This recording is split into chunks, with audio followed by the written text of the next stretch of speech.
Today I have some tips on how you can find your art style.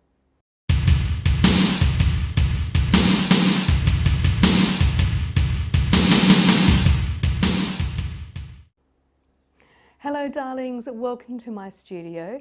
If this is your first time joining me, my name's Michelle and I post videos every fortnight about my creative processes, as well as hopefully inspiring you to be more creative.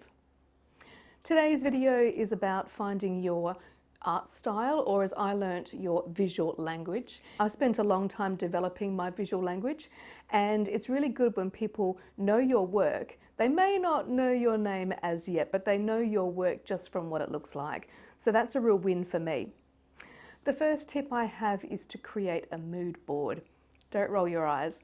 A mood board can be really helpful because if you collate everything that you find aesthetically pleasing, so you can just collect artworks that you like. You can even have like music in there if you like. It doesn't have to be completely visual, but get your visual diary out or do it online, your computer, and collate all the information that inspires you.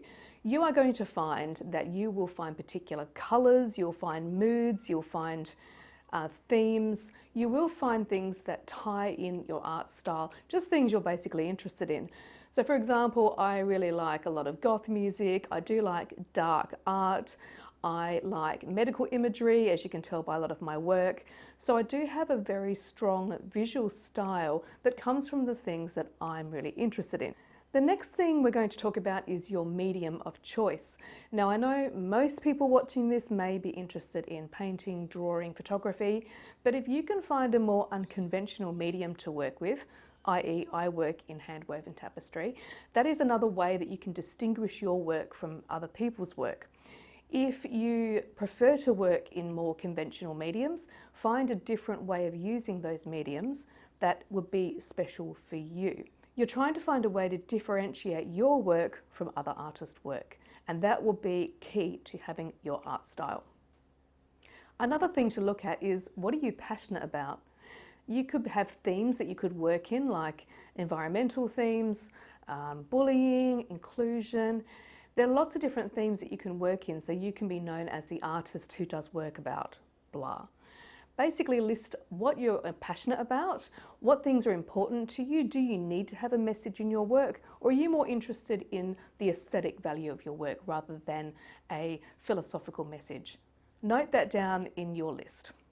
Before I get on to the last topic, I'm just going to remind you that I would love for you to subscribe to my channel if you enjoy videos like this, and leave a comment down below if you can think of some tips for anyone reading this about developing their art style.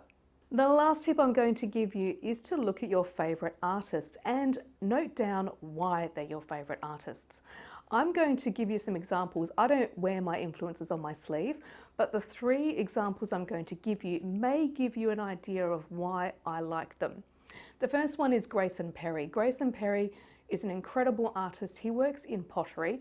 So number one, he works in an unusual medium, which I love, but he uses it not as a craft, but as an art.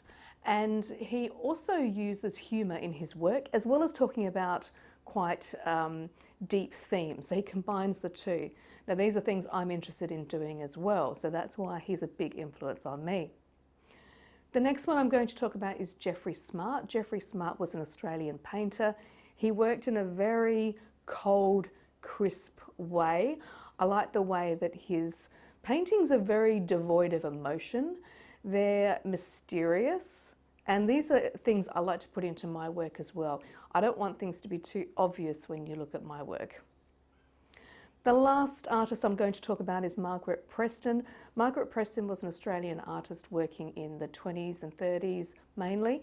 Now her works were woodcuts, she also did painting, she did a lot of different work, but her work had a very particular style. I like the way that there are black outlines around things with the colour inside. So everything has that look about it of an etching or a woodcut. So I do like to use black outlines in some of my work as well. So I do like to take this woodcut quality sometimes into my work.